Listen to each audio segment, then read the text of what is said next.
नमस्ते। आज की इस चर्चा में हम इतिहास के सबसे दिलचस्प और कॉम्प्लेक्स चैप्टर्स में से एक के बारे में बात करेंगे।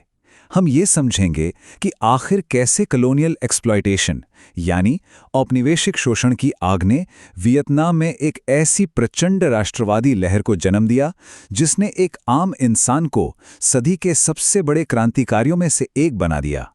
जरा सोचिए, यूके में एक पेस्ट्री शेफ की तरह काम करने वाला एक आम सा इंसान 20th सेंचुरी की सबसे बड़ी क्रांति का चेहरा आखिर बन कैसे गया।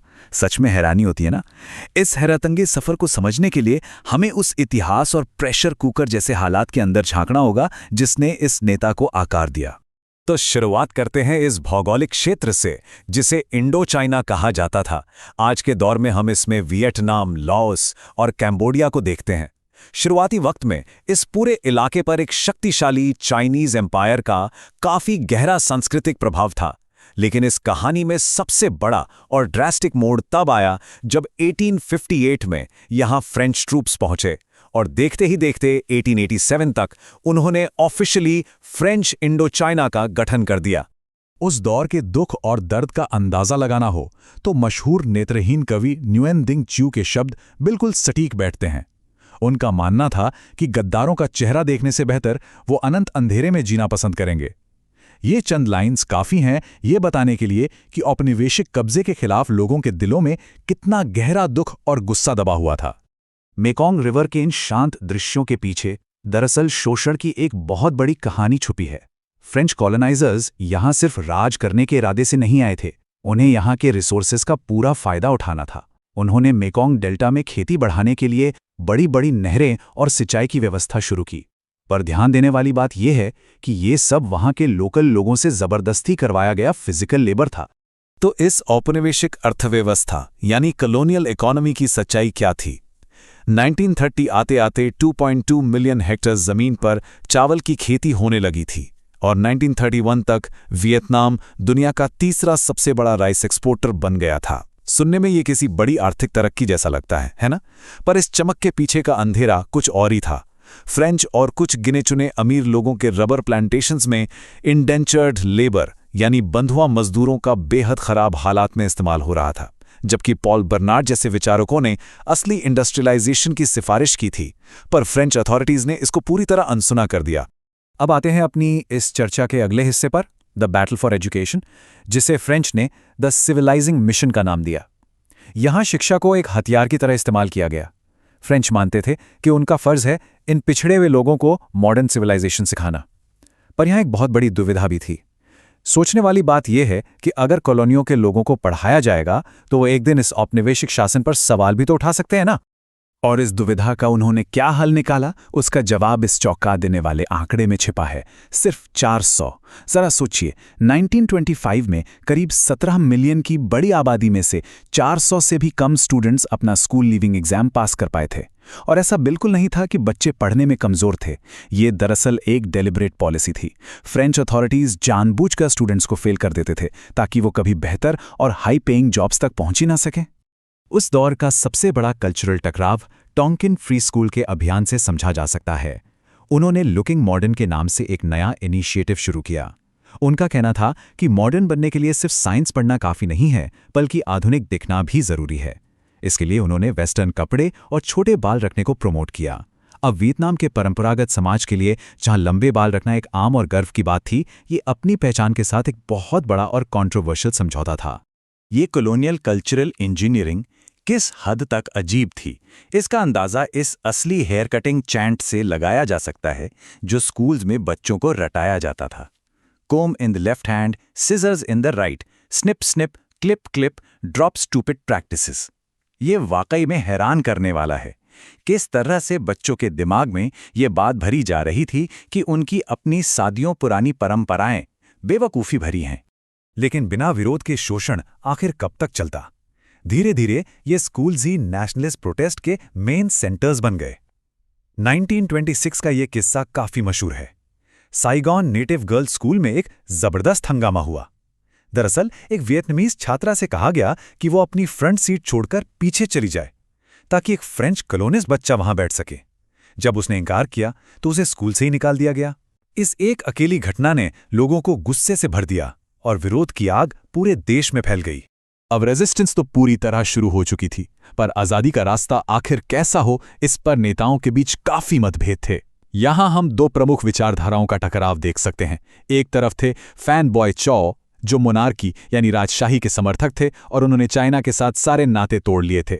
वहीं दूसरी तरफ थे फैन चू त्रिन, वो राजशाही के सख्त खिलाफ थे और एक डेमोक्रेटिक रिपब्लिक चाहते थे। यहां तक कि उन्होंने डिमांड की थी कि फ्रेंच उनके लिए वहां लीगल और एजुकेशनल इंस्टीट्यूशंस को स्थापित करें। दोनों का आखिरी लक्ष्य आज़ादी था, पर उस तक पहुंचने के रास्ते एकदम अलग थे। अगला हिस्सा है enter the bringer of light. इन्हीं तमाम वैचारिक टकरावों और दशकों से चल रहे क्रांतिकारी माहौल के बीच एंट्री होती है एक ऐसे शख्स की जो इन सभी बिखरी हुई धाराओं को एक कर देगा। और दिलचस्प बात यह है कि हो ची मिन के नाम का दरअसल मतलब ही यही होता है, रोशनी लाने वाला। तो आइए इनकी बेमिसाल कहानी पर नजर डालते हैं। इनका शुरुआती सफर वाकई में बेहद ग्लोबल और हैरान अंगेज रहा। 1908 में एंटी फ्रेंच रैलीज में हिस्सा लेने के चक्कर में उन्हें स्कूल से निकाल दिया गया था। फिर 1911 में इन्होंने एक फ्रेंच स्टीमशिप पर कुक का काम किया। उसके बाद 1912 से 1913 के बीच उन्होंने न्यूयॉर्क और बॉस्टन में छोटे-मोटे काम किए। यहां तक कि यूके में इन्होंने बेकर, वेटर और पेस्ट्री शेफ तक की तरह काम किया। दुनिया भर में किए गए इन छोटे-बड़े कामों ने उन्हें एक बहुत ही ब्रॉड पॉलिटिकल वर्ल्ड व्यू दिया। और सबसे मजेदार बात यह है कि 1941 में इन्होंने एक चुराए हुए आईडी कार्ड का इस्तेमाल करके अपना यह मशहूर नाम हो ची मिन अपनाया था। दुनिया देखने, फ्रांस में वक्त बिताने और मॉस्को में पॉलिटिकल ट्रेनिंग लेने के बाद 1930 में उन्होंने इंडो चाइनीज कम्युनिस्ट पार्टी का गठन किया। इसका मोटिव बिल्कुल क्लियर था, देश से बाहर निकाल दिए गए या निर्वासित लोगों को एक साथ लाकर एक बेहद मजबूत रेवोल्यूशनरी मूवमेंट ऑर्गेनाइज करना। वो एक ऐसी आग को हवा दे रहे थे जिसका अंजाम आने वाले वक्त में पूरी दुनिया देखने वाली थी। इतिहास में ऐसी कई घटनाएं हैं जो सच में चौंका देती हैं। वर्ल्ड वॉर II के दौरान जब जापान ने क्षेत्र में कब्जा जमाया तो 1941 में हो ची मिन ने जापानीज फोर्सेस को रोकने के लिए वियत मिन का गठन किया। 1943 से 44 के उस भयंकर अकाल के वक्त जिसमें लाखों लोग मरे गए, हमें एक आश्चर्यजनक अलायंस देखने को मिलती है। हो ची मिन ने अमेरिकन OSS एजेंट्स के साथ हाथ मिलाया, जो आज की CIA का ही शुरुआती रूप था। US ने उनके लोगों को हथियार और ट्रेनिंग दी ताकि वो जापानीज फूड स्टोरेज पर हमला करके अपने आवाम की भूखमरी मिटा सकें। वाकई पॉलिटिक्स में कुछ भी हो सकता है। तो इन सब लड़ाइयों का नतीजा आखिर क्या निकला?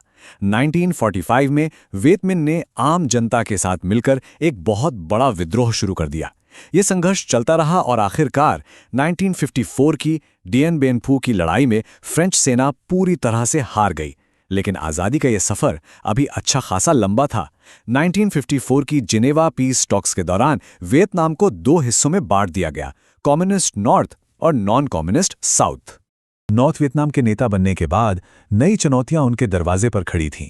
1954 में चाइनीज प्रोग्राम्स की तर्ज पर वहां एक लैंड रिफॉर्म यानी भूमि सुधार योजना शुरू की गई, लेकिन यह योजना पूरी तरह से असफल रही। हालात इस कदर बिगड़ गए कि किसानों ने खुद इसका विद्रोह कर दिया और इस टकराव के परिणाम स्वरूप लगभग 5000 फार्म वर्कर्स की दर्दनाक मौत हो गई। ये इस नए सफर का एक बेहद दुखद हिस्सा था। इस ज्योग्राफी और मैप को देखकर समझा जा सकता है कि उस वक्त देश कितने गहरे डिविजन्स में फंसा था। साउथ वियतनाम में अब एक ऐसी सरकार थी जिसे US का सपोर्ट हासिल था। इसके खिलाफ विरोध दर्ज करने के लिए 1960 में हो ची मिन ने वियटकॉन्ग का गठन किया। धीरे धीरे दोनों धड़ों के बीच टकराव इस हद तक बढ़ गए जिसका अंजाम ये हुआ कि 1965 आते आते US इस भयंकर युद्ध में पूरी तरह से शामिल हो गया। उस खतरनाक दौर की सबसे मशहूर लॉजिस्टिकल लाइफलाइन थी हो ची मिन ट्रेल, जिसे रूट 559 भी कहा जाता था। ये दरअसल वियतनाम के पश्चिमी बॉर्डर से लगकर लाओस के साथ साथ निकलने वाला एक लंबा रास्ता था। इसका उपयोग इक्विपमेंट, सप्लाईज और ट्रूप्स को सीक्रेटली आगे बढ़ाने के लिए होता था। हालांकि इस वक्त तक हो ची मिन प्रैक्टिकली अपने वॉर ऑपरेशंस दूसरे मिलिट्री एडवाइजर्स को सौंप चुके थे, फिर भी वो इस पूरे औपनिवेशिक विरोध के एकमात्र और सबसे बड़ा सिंबॉलिक फेस बने रहे। अब आते हैं इस चर्चा के आखिरी और सबसे अहम पड़ाव पर, एन एंड्योरिंग लेगेसी। अपनी कहानी के इस आखिरी पन्ना तक आते आते वो अपने अवाम के लिए प्यार से अंकल हो बन चुके थे। 2 सितंबर 1969 को उनका निधन हो गया। ये साउथ वियतनामीज गवर्नमेंट के फॉल होने से लगभग 6 साल पहले की बात है। इसका मतलब वो उस एकजुट और आज़ाद वियतनाम को नहीं देख पाए जिसका उन्होंने सालों से सपना देखा था, पर उनका छोड़ा हुआ असर वहां की मिट्टी में हमेशा के लिए अमर हो गया। तो इस चर्चा के अंत में बस इसे गहरे सवाल पर विचार करना जरूरी है। आखिर कैसे शिक्षा, संस्कृति और आर्थिक शोषण का वो लंबा दौर एक देश की ऐसी मजबूत पहचान को जन्म देता है जिसे कोई तोड़ नहीं सकता। औपनिवेशिक शासकों ने वियतनाम को दबाने की हर मुमकिन कोशिश की, लेकिन उस दबाव से एक ऐसी आग और क्रांति निकली जिसने ग्लोबल हिस्ट्री का पन्ना ही पलट कर रख दिया। आज की इस विश्लेषण में बस इतना ही। इतिहास के इन पन्नों के बारे में सोचते रहिए और आगे भी ऐसी ही दिलचस्प जानकारियों के लिए जुड़े रहिए। शुक्रिया।